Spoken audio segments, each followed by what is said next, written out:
Good evening, and welcome to Training Magazine Network, and welcome also our members from SMM Connect Sales and Marketing Management Magazine. Today's topic: Training Management Roadmap. Get out of the firefighting mode in 90 days. We have the CEO of Administrate, John Peebles, and I know you're going to like him. I'll introduce him in just a few minutes. Today's event is sponsored by Administrate. I'll also share a few words on what they do as well. So thanks for joining us today. My name is Sandy Masters. I'll be your producer, just helping out in the background in chat.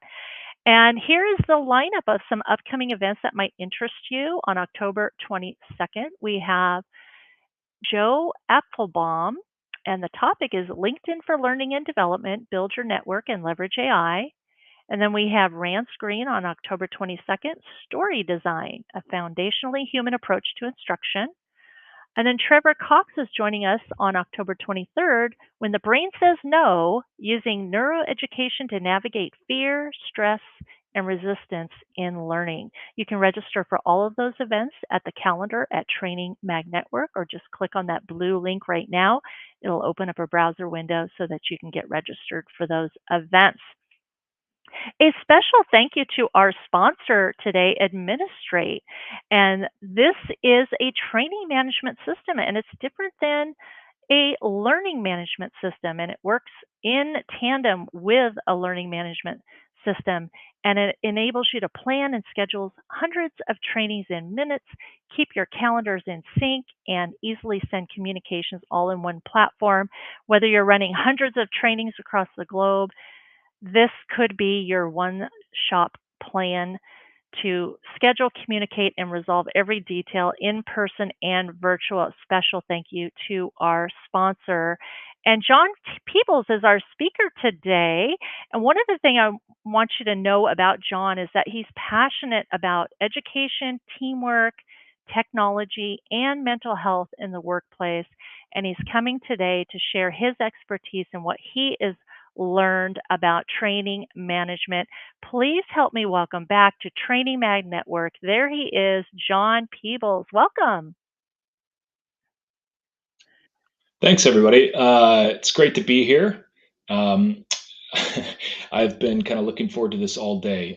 Public Yay. speaking is one of my favorite things to do, but I got a small confession to make, and that is I don't love the webinar format, and we can all go boo or whatever to ourselves. Sad And face. and yeah, and the reason for that is not because I don't like engaging with you folks, but I don't get to have the kind of chats afterwards that happen or the interactivity, and I've got a massive ego and it needs to be fed, and I just love seeing everybody out in the audience laughing at my bad dad jokes and things like that. And so the deal is, the hack to defeat this kind of small bit of annoyance that I have on the webinar format is, if you guys keep the chat rolling while we're talking, then that lets me interact with you and you with me, and we can all kind of have fun together.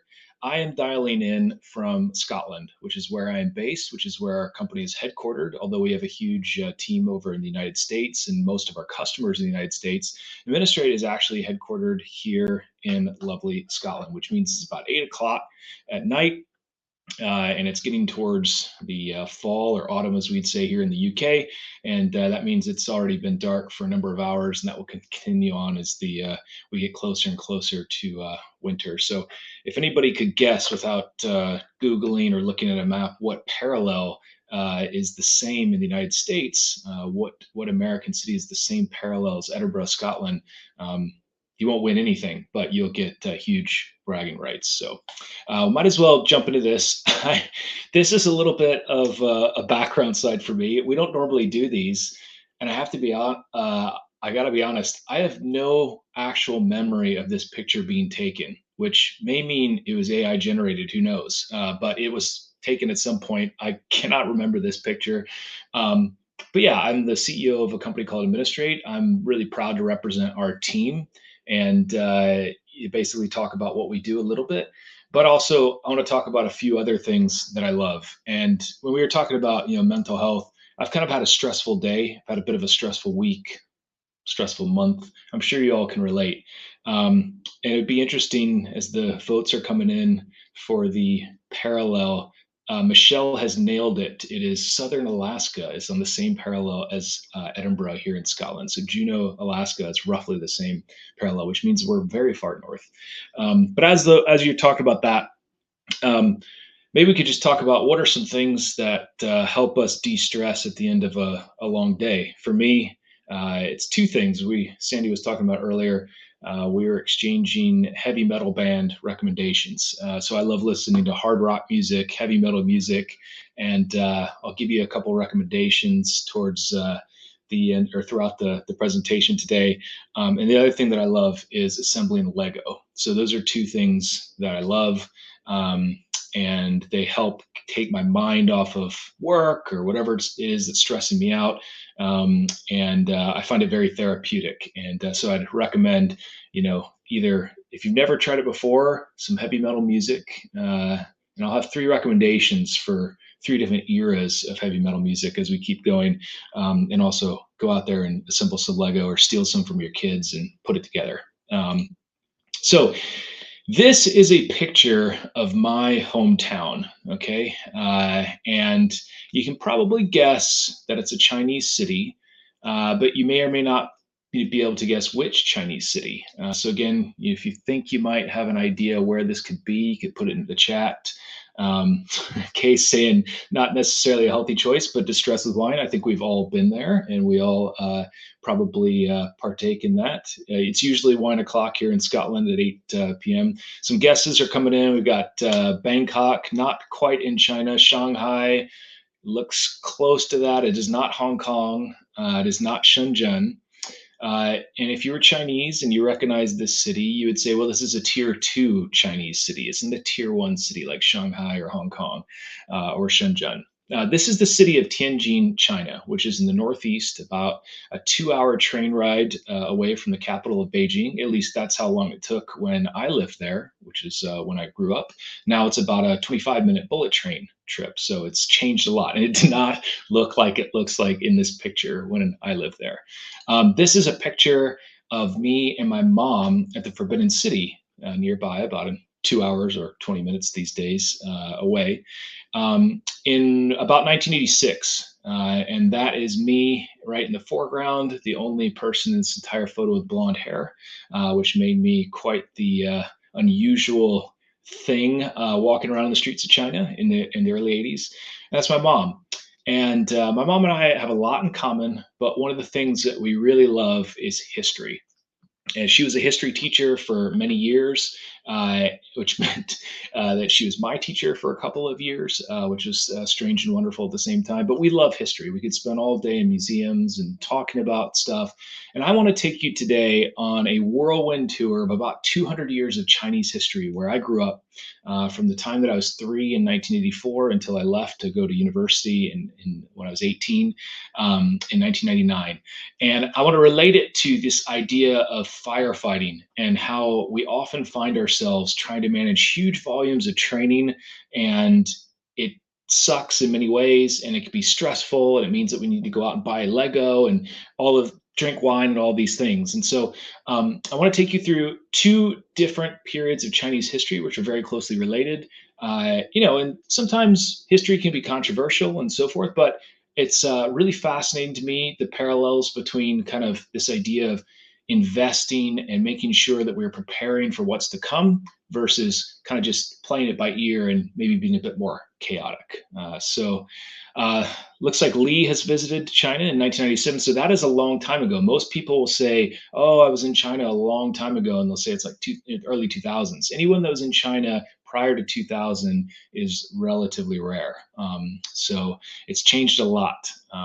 But anyway, on to Chinese history. Okay, this is a photo of a man that many of you will recognize, Mao Zedong. He was the founder of the People's Republic of China. He was born in Hunan province, which is actually where I lived for the first 7 years of our stay in China, in the capital city of Changsha. Hunan is a really beautiful place, but it is also a little bit remote. It's one of the inward provinces, famous for spicy food. A lot of people will tell you, oh, Sichuan food is like really, really spicy. Well, Hunan is much spicier, not as well known outside of the country, but it was wild living there in the early 80s. Mao Zedong was born in Hunan province. In 1935, he became the leader of the Chinese Communist Party during what is known as the Long March. We won't go into that, but it's a fascinating piece of Chinese history. And in 1949, the nationalists had been defeated, and Mao Zedong proclaimed the formation of the People's Republic of China. And it was kind of this moment, it was like, be careful what you wish for, right? He had just inherited, him and the Communist Party just inherited over a billion people that they needed to care for, that are poor, had been going through over couple hundred years of very destabilized societal, economic, cultural transitions. China was poor, it was backwards, it did not have any industry to speak of, and it had been at war almost constantly for about the last 100 years, at least very destabilized. And so something needed to be done, right? And this People's Republic of China thing reminds me of one of the first nicknames that I received when I went to college in the United States. I was fresh off the boat from China, not really, but off the airplane.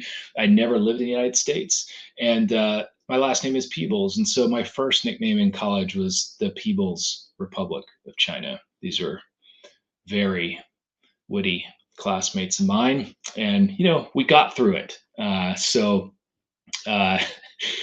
onwards. So Mao Zedong takes over, and they're like, man, we've got to industrialize. We've got to get this country together. And we need to build a better life for our people. And we need to do all the things that a modern country should be doing. And this is a poster of what is basically extolling the virtues of what was to be known the Great Leap Forward. The Great Leap Forward was one of the, I think it's like the second of a series of 5-year plans that the government put together. And the idea was that China needed to industrialize. In order to industrialize, it had to move huge amounts of its population away from farming in the interior of the country to then modernize the farming equipment and methods and so forth, get those people into factories where they could start making goods and jumpstart this economy. And one of the goals was that they wanted to surpass the UK in steel production within 15 years. This is an astronomical goal when you think about it. China had, literally ruins for cities in many cases. There was not any industry, so to speak of. And so in order to do that, they had to increase agricultural production. They had to have less people working the fields. They had to do it in much more modern ways. And a wrinkle here is that Mao was always very suspicious. And so, as part of this kind of implementing of this plan, they purged all the intellectuals. So all the people that had any know-how on these topics were basically purged from their positions, sent to labor camps, or put out to work in the fields. And they said, we're going to figure out how to do this on our own, right? And thus begins this 5 years of the next 15 to 20 of firefighting mode for this country. And so what happened was, they said, great countries make a lot of steel. We want to be surpass the UK in steel production, and so we must make steel at all costs. And basically, this is a picture of these what are known as kind of backyard steel smelters that got built all over the country. You can see here, there's about a dozen just in this photograph. There are hundreds and hundreds and tens of thousands of these built all across China. And basically, they found every piece of metal they could find, melted it down, and tried to start making steel because that's what modern economies did. And what happened was they even melted down farm implements. And all of these people came in from the fields and started working at these furnaces and so forth. And a couple of things happened. They made unusable steel. It was basically like a weird form of pig iron. It just didn't work. They melted down all the available metal, and they didn't have implements and things that they needed and tools and so forth. And what eventually happened was twofold: a 30% economic contraction, but also it kickstarted one of the most devastating famines in human history, the Great Chinese Famine, which lasted from 1959. They don't even really know, but it's between 1961 and 1962. So for 3 years, the Great Chinese Famine happened. And they think that between 15 and 55 million people died during this. And this is an extremely sad thing. It is heartbreaking. When I moved there in the early 80s, there were people that had lived through this and experienced this. And as a result of this famine, Mao Zedong really lost a lot of credibility. He kickstarted the Cultural Revolution, which then devolved into mass chaos. They purged all the intellectuals again, and it upended Chinese society, where you had basically hundreds and hundreds of years of Confucian thought upended, where students were ridiculing their teachers and their parents and authority figures and all kinds of this very, very sad, chaotic thing. And it all kind of stemmed from this idea of a war was won. There was not a good plan put in place. There was not infrastructure, and chaos kind of basically consumed the country. And there were huge unintended consequences. And not to like bring us all down by this kind of thing that happened in history, but my hope today is maybe you want to learn more about China. It's a fascinating place. It's a place that's very dear to my heart, but the history of the country is rich, long, and there's plenty of lessons to be taken away from it when we think about our own lives today. And so at the end of the Cultural Revolution, it only really ended because Mao himself passed away. And what happened was this man eventually succeeded him. And this is Deng Xiaoping. And you may have heard of him. Deng Xiaoping was in power when I moved there, and pretty much through most of the time that I lived there for 15 years. And one of the things that I'll never forget is in the 80s and 90s, 100% of Chinese men, in particular, but the majority of Chinese, but 100% of Chinese men smoked, to the point where you'd show up at a meeting and somebody would offer a cigarette just out of habit because that's what you did to be polite. And yes, Sandy, that is a very, very good observation. That is Jimmy Carter in the background on one of Deng's trips to the United States when the US and China were normalizing relations. And Deng Xiaoping is a really interesting guy. He was part of the Long March in the Civil War. He had been purged twice by Mao as he was coming up through the ranks. And so he had to kind of become to a position of leadership and then had these setbacks and so forth. And he became leader in 1978. And basically, he said, we cannot continue the way that we are going. We need to have a different plan. And this plan needs to be rooted in a foundation of infrastructure, a foundation of repeatability, a foundation of really trust between the population and the government. And he said, we're going to do it differently. And he put in a huge number of reforms. And basically, that meant that.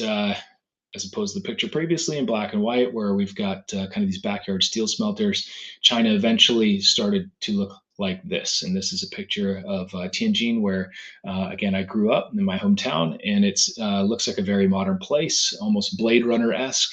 And the way that he did this was he instituted a bunch of reforms.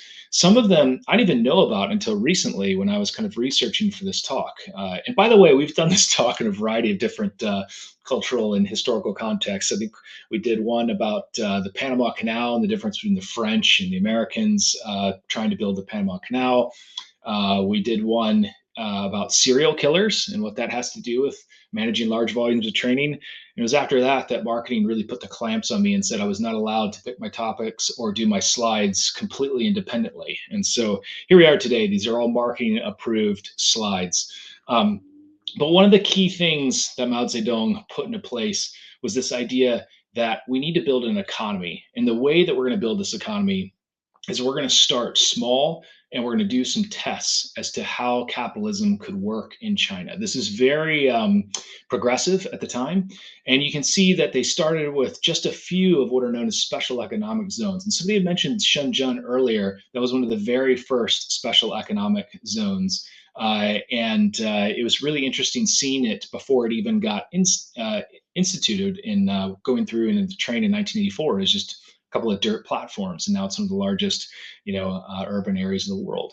But he said we're going to start small, and we're going to invest in education. He made education compulsory for the first time in Chinese history. Everyone had to go through at least 9 years of education. That's the fact that I didn't know about while we were researching this. He also said that the economic strategy of China over the next 100 years is going to be three things. Every Chinese citizen is going to have enough food and clothes, right? So this is not pie in the sky, lofty goals, right? We want to feed and clothe every Chinese person in the country. We want to quadruple the GDP by the end of the 20th century. So by the year 2000, we want to quadruple GDP. And he said this in 1980. And then over the next 20 to 30 years, they want to achieve a medium level of economic development relative to the rest of the Western world. Okay, so three things that he wanted to achieve.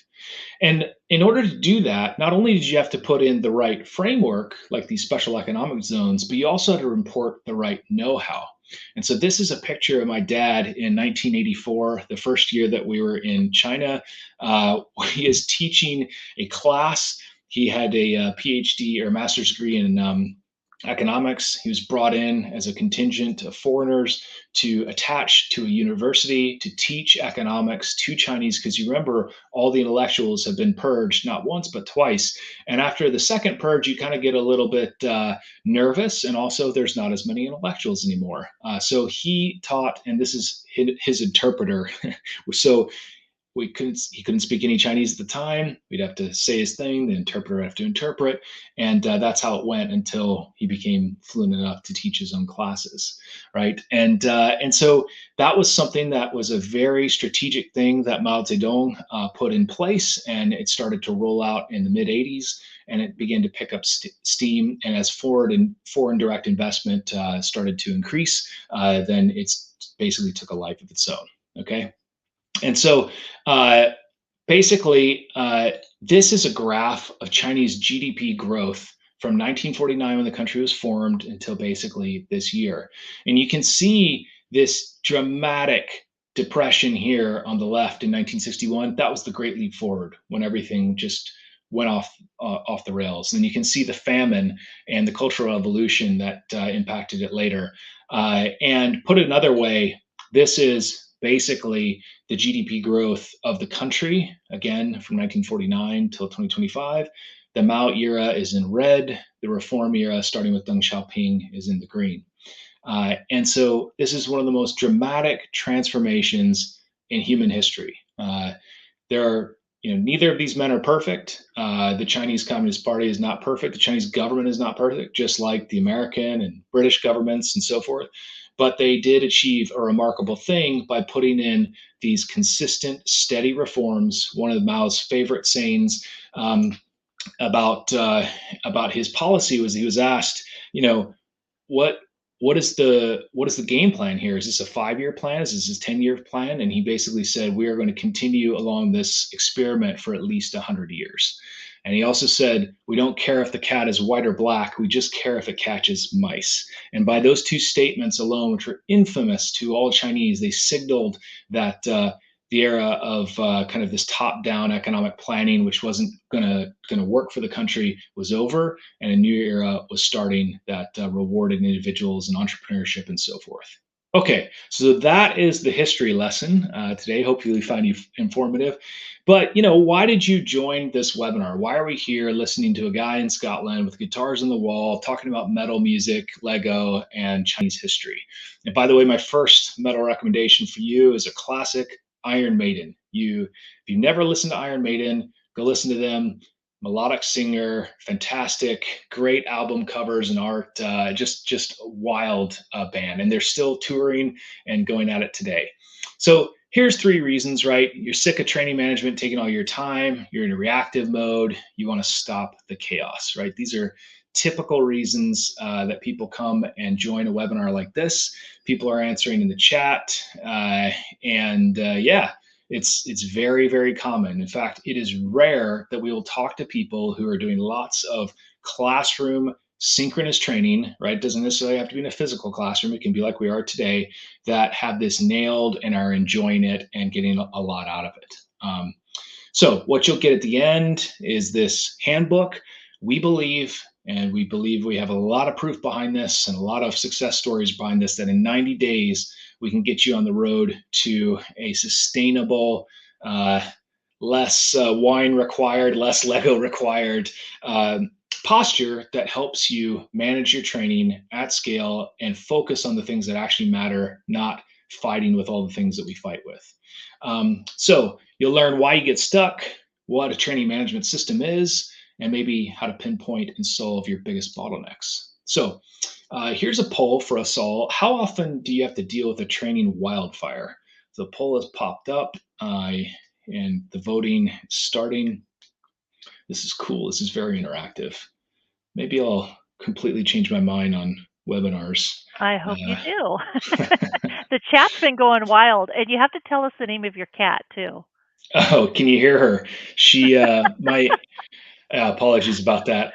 No she is worries. my We she we is my love animals. ancient Brazilian short hair cat, Oh, originally from so exotic. America. Probably speaks Spanish because she's from Miami, and she's turning Oh. 21 next year. So Oh my gosh. she's very, very old Wow. and opinionated. Wow.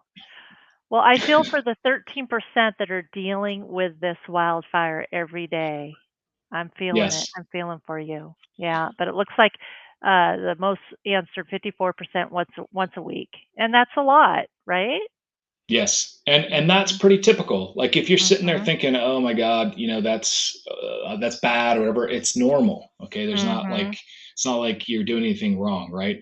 Um, so Eric said he just saw Alice Cooper and Judas Priest. I would love to see Alice Cooper in particular. And fun fact, if you've ever seen the movie Rockstar with your man Marky Mark, Eric, that is loosely based on the Judas Priest story, a true story, Ah. actually. So check that out if you get a chance.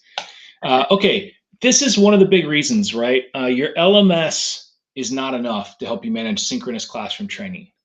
They are really great at delivering training, but they're not very good at this acronym down here, which I think is pronounced as I am gop talal teyap. Okay, so I'm sure we all instantly know what that means. But that basically is an acronym for the concept of identifying and moving large groups of people through large amounts of training as efficiently and automatically as possible. Okay. That is what an LMS is not great at, right? Large groups of training through large groups of people through large amounts of training as efficiently and automatically as possible. All right. Um, and the thing is, the traditional LMS is not set up for planning instructor led training. It's just not, right? They are designed to be great at e learning. They're designed to be great at the kind of fire and forget content delivery mechanism. They're not great and they're not designed to do all of the repetitive work that's required to manage a classroom, to get people together at a specific place at a specific time, and if you've got resources that you need in order to bring to that classroom, that could be anything from a lab environment to a virtual lab to maybe some type of expensive equipment that you're trying to train people on. And LMS is not designed to do that. And another area that LMSs struggle with is around scheduling. So if you think about it, there's a two-phase scheduling problem that happens in synchronous training. The first is like today, all of you need to show up at this webinar at a specific time in a specific place. Okay, there's a recording, but if you want to be there for the live thing, you got to get there. You need to know where to go and so forth. And are you available as students or as recipients of this training? But there's another scheduling problem, which is what Sandy and Rob from our team were dealing with over the last few days, which is I need to be here to speak, and Sandy needs to be here to help moderate, and Rob needs to be here to help support on content and so forth. And so there's a staff or a crew of people that need to be available and free, not only just for the event, but maybe for pre and post work. And that two-phase scheduling problem is very difficult. And it means that most people are just spending all of this time rifling through calendars and trying to figure out when people can be available to get this important training that is required. And LMSs are not good at that. So, just to kind of take a temperature here, uh, how long does it take you to schedule maybe say 10 plus ILT sessions? If you've got a calendar of 10 things that are coming up next week that you need to get scheduled, how long would it take you to do that? And we're talking like everything from kind of figuring out when it's going to run to sending out the emails to everybody that it's, here's what's going to be, to making sure the instructors are there and all that. So as the votes are coming in, we'll see what we see.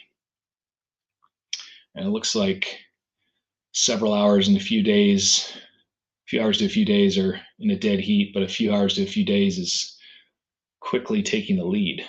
Mhm. There's this there's this YouTube channel that I got obsessed with about 6 months ago, and all it is this guy that drops like four die-cast cars, little metal cars, the Matchbox cars, and he's got these elaborate tracks, and he commentates on the race. Uh, That's what I feel like I'm doing right now. that's funny. Um, it was Uh, fantastic.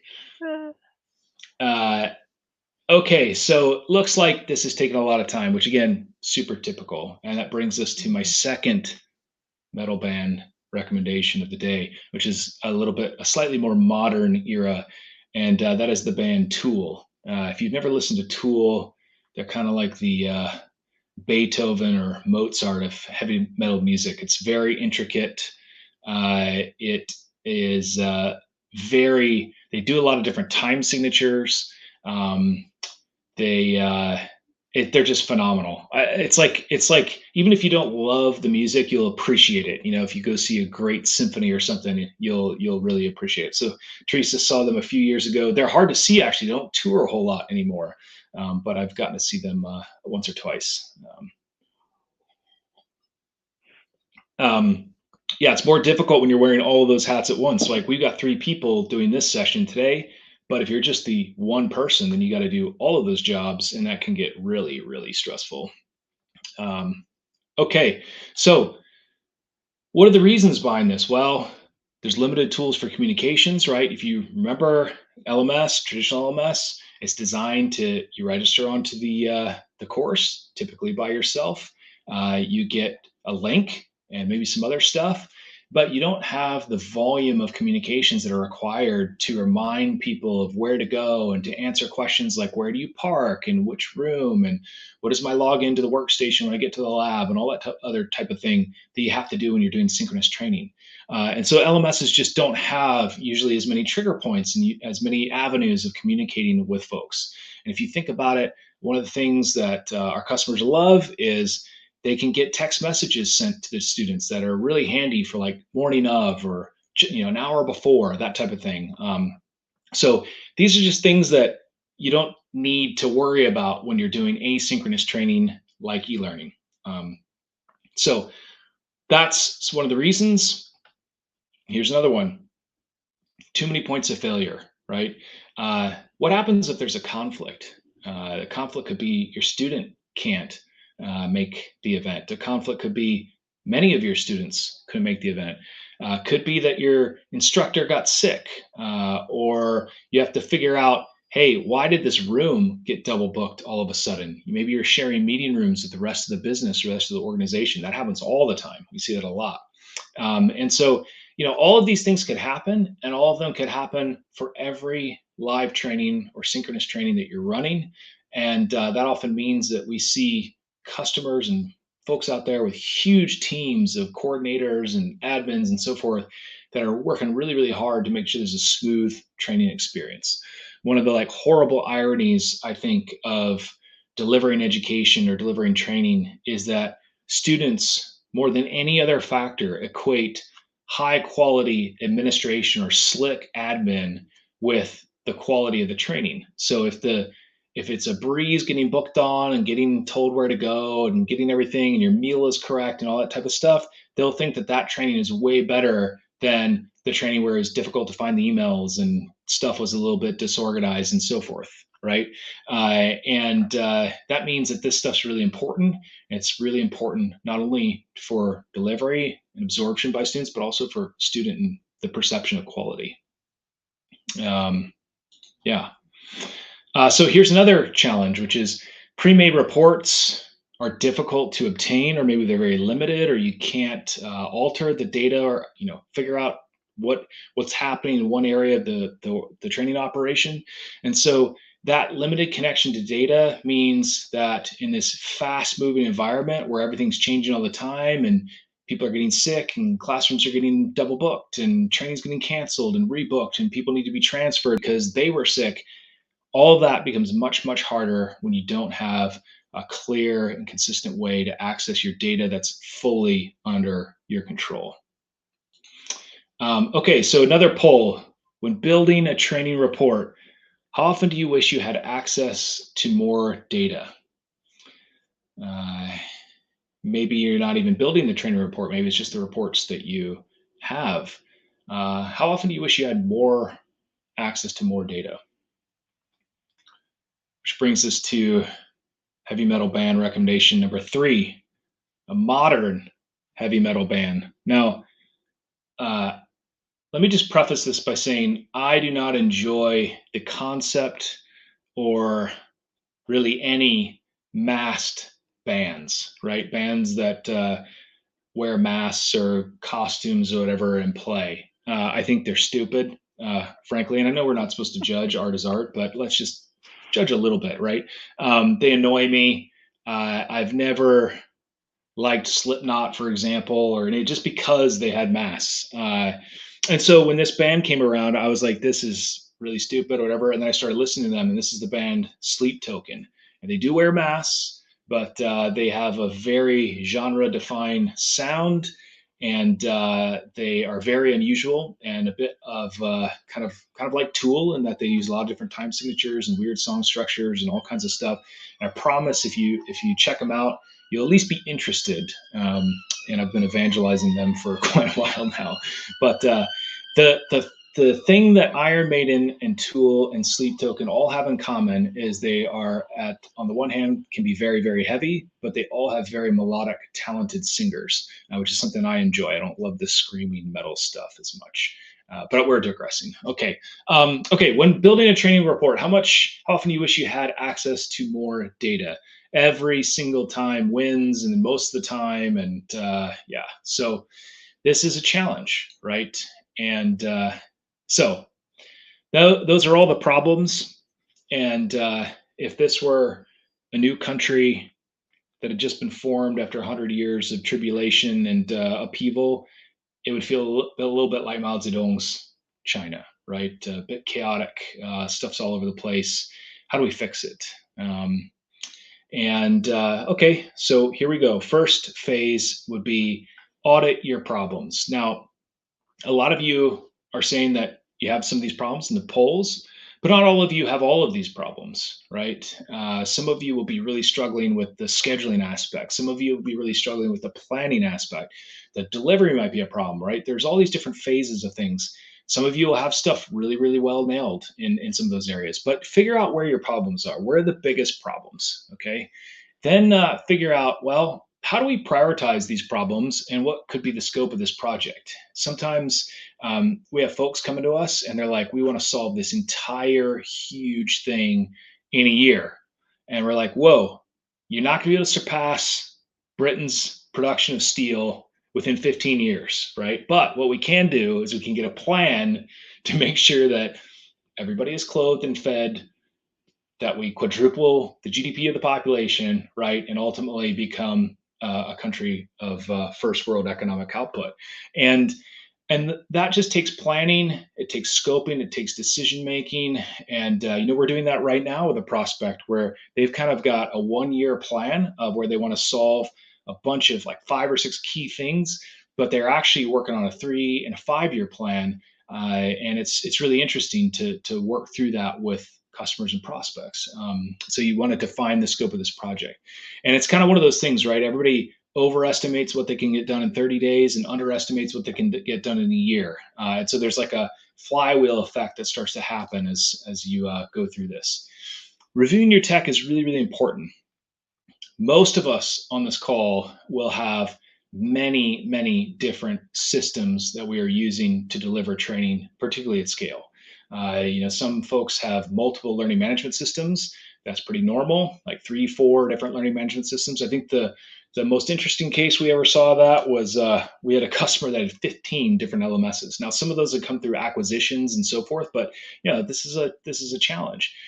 You'll also have other non-training systems or non-educational systems that will be in play that are important. Things like maybe your e-commerce system, if you're selling training, your business sells training alongside your main product, or maybe it's a CRM that's out there that has a lot of access to customer data that you might want if you're trying to deliver training to make sure that everybody's up to speed. Figure out what your tech landscape looks like, and make sure that you've got an idea of what tool is there for which job. Okay. Look at your team's processes, so workflows and habits and things.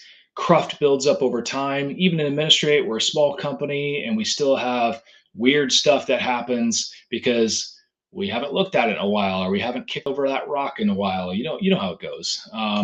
And then if you are doing high volumes of synchronous classroom training, I mean more than a few dozen classes a week, you should consider a TMS, a training management system. Administrate is a training management system. We are not a learning management system.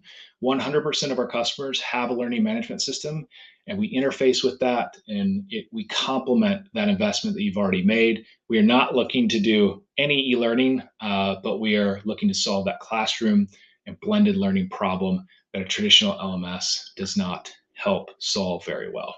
All right. Um, because this is what it looks like when you don't have a training management system. You've got all this stuff that has to be done, all these systems that you have to move between. And all of these arrows, by the way, are like time required and people required, and often spreadsheets required.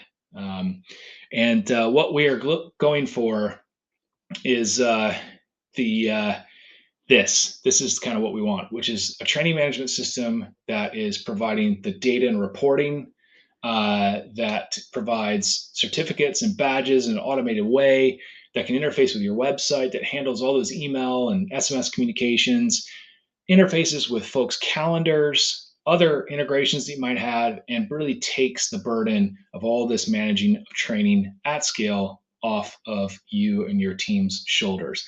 Our goal is to automate 90% of the classroom training activities that you have to do from an administrative thing, hence the name Administrate. And we want to do that in a typical 90-day implementation. So here's the last poll. Have you heard of a training management system or TMS before this talk?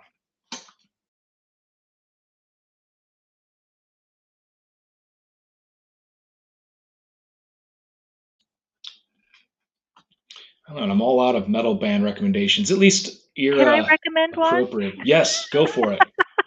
I really loved Rush back in the day. Great recommendation. And what? Probably one of the best drummers of all time, right? Uh-huh. I got Um, some thumbs up there. yeah, Rush is great. I haven't listened to them loads. Growing up in China, it wasn't like you could just turn on the radio and get exposed to Right. music. Yeah. It had to be all hand carried across in CDs or cassettes, and so it made my music tastes very narrow. But Uh-huh. yeah, Rush is great. One of the things I love about TMN webinars and our speakers that present information is you're just always so interesting and informative because look at this. The majority, 83% have never really thought about a training management system with all the technology changes that are happening all around us. I mean, we're overwhelmed with tools, but just the fact that you're introducing us to this training management system approach. So thank you for that. Yeah, no, it's so, and that's not uncommon, right? Mhm. This is a category of product that has not been around as long as the learning management system.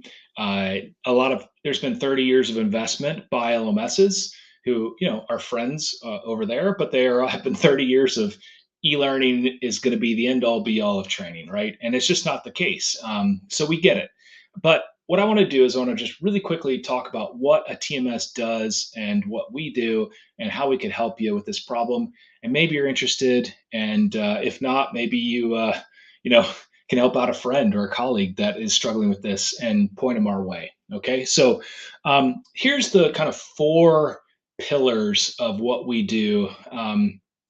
In terms of a training management system, we're going to help you plan. Okay, we have things that we call course templates that are reusable, that let you get all the information out of people's heads, off people's whiteboards, out of spreadsheets and pieces of paper, and say this is what is required to run a class. And If you go to schedule it, the system will walk you through and say, don't forget, you need an instructor. You also need a coordinator. You need a supervisor, whatever the roles are. You need this equipment. You need a classroom. Oh, you want to try to do 22 students? Sorry, that classroom only holds 18. We should swap to this classroom. Those types of things, right? We're going to help you plan, and it's going to take that scheduling component and planning component down to seconds or minutes as opposed to hours, like we were talking about before. So this is a great example, right? Our customer Roche, love Christy and her team for a couple of reasons. One, they're just great and super smart, and they do tons and tons of training. And this is like really, really cool life-saving stuff, right? You go there, and it's all kinds of blood analyzers and cancer detection, and their trainers are all PhDs, and they took us on this tour, and it blew my mind. Like the chemistry, I didn't understand any of it. But the other reason we like Christy and her team is they're in Indianapolis, and they're Pacers fans, which is close to where I went to college. So Colts and Pacers, we relate a lot on that. But before they were using Administrate, they were using hundreds and hundreds of spreadsheets that were then being consolidated up to one from all over their global organization, and it took them days and days and days. And so we were delighted to be able to help them with that problem. The other thing we can help you do is we can help you with the actual mechanics of scheduling, right? So you got this plan that might be your 3 month or your 6 month plan. And believe me, some of those plans, they involve hundreds of different courses, and they're trying to do it globally and make sure that the training that's done in China is the same that's done in Scotland, is the same that's done in the United States. That's really difficult to do at scale. And so then when you come to scheduling, helping you make those scheduling decisions is really, really critical. And that's where we link into folks' calendars. We will show you just the approved instructors that are available for what you're trying to do. And it just takes all this guesswork out of and leafing through tons of calendars and trying to find folks and so forth. And this is another great customer of ours, Leonie and her team. She's talking about just in the first quarter, they saved 42 hours on IoT scheduling. There's so many great stories from Ping. And before Ping, they were actually known as ForgeRock, which is our original customer. And then they merged with Ping, and Leonie and her team have just done a fantastic job. And we got a lot of these things on our website if you want more information. So communication, super important, right? Because it's not just getting the schedule out there and the plan and making sure that it's all ready to go, but you need to tell everybody where they need to be. And so we want communications to be automated. We want them to be personalized. We want them to be delivered in the mode that makes sense, whether it's an email or a text. And we've got all these different audiences that need to be communicated with. And so most of our customers don't spend any time at all delivering these communications anymore because they're entirely automated, and they just deal with the exceptions. If an email bounces or a text doesn't go through, they'll kind of want to know that, and so they can figure out what the problem is. Anna and her team, incredible crew over here down south in London. Automated emails saves time, but it also makes learners happier, and they complete more training, and it makes for a better product. If you communicate with learners 10 times, maybe 5 pre and 4 post and 1 during, that is so much more impactful in the perception of the quality of that product, of that training, than just getting one email that might even have some mistakes in it, or is clearly a mass email, right? And problems always happen. You have a great schedule, you have a great plan, you've checked everybody's calendars and everybody's available, and then somebody gets sick, or a classroom doesn't exist anymore. We've had wild stuff like, things burn down and things happen, right? And so you need to be able to identify those things and resolve them. And, this is something that Melissa and her team over at Siemens, they were fighting with this tooth and nail until we came in, we worked with them, and just the idea that they can get told when stuff is about to go wrong and has gone wrong is really, really critical and transformative in how they spend their time and their mental energy and what they're going to plow that time into. And it's been great to see.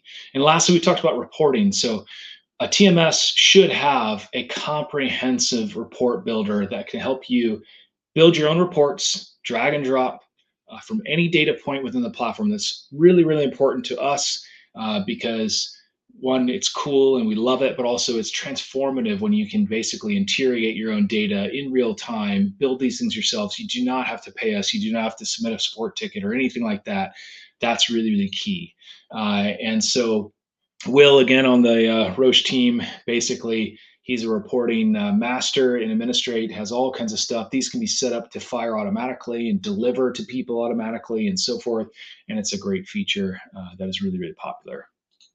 And ultimately, this is what we want to see, right? We want to see your training costs reduced. I just saw something the other week. 60% of the budget today is being spent on training team personnel. So 60% of all the money spent to deliver training in corporate America is spent on training team personnel.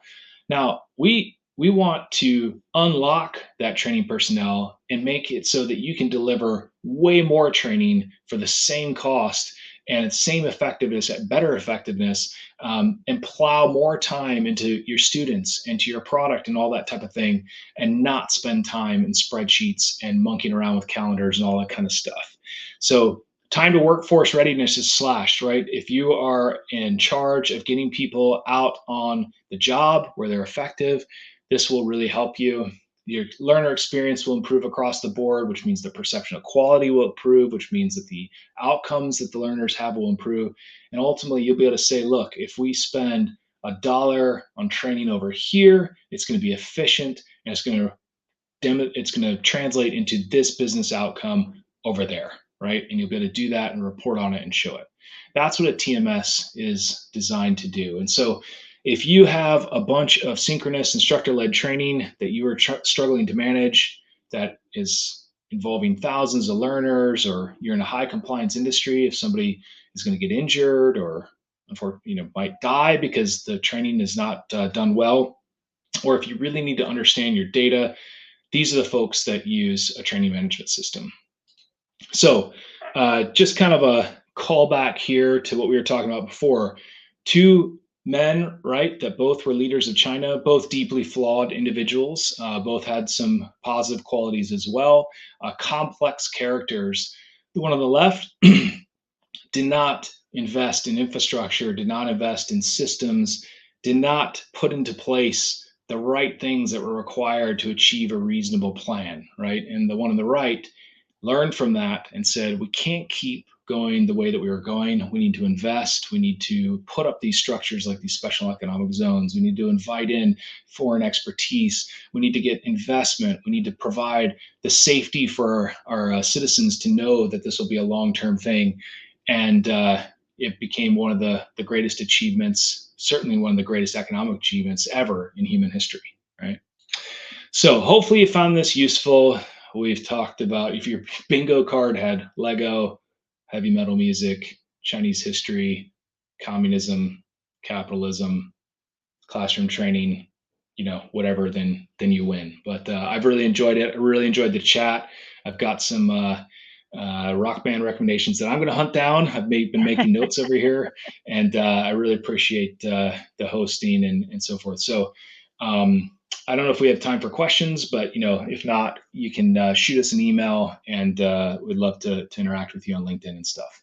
Yeah, I am going to change the layout real quick, but first, John, thank you for bringing your whole self to our webinars. It's not often that we get this type of history lesson and integration, but also a resource and a guide to help us get out of that firefighting mode. And that's what life is about. It's not work or life. It's work and life and history and everything. And uh, I really enjoyed it, and I hope our audience did too. I am going to change the layout. John's going to stick around to answer questions, so you can either raise your hand, I can activate your mic for questions, or you could type your question in the lower left corner, which is the chat pod. Look to the upper right corner. That is our rating for the session. We always like to get a rating from you. And then we're always looking for ideas. What other topics are you interested in? Gary Van Antwerp, our executive producer, always wants to know. And what I want to know is, what's your one takeaway? What is one action step besides checking out all of these wonderful metal bands that have been recommended? What's your key takeaway? What are you going to take action on? Put that in the takeaways pod in the lower right corner. And on behalf of Training Mag Network, I would like to thank John Peebles, our speaker today, and also Rob Waltz, who really has been helping out in the background in chat and helping out before the event as well. So beautiful, beautiful. All right. I don't see any questions. I'm going to go ahead and pause the recording because I know some of you don't like to speak on recording. So I'll go ahead and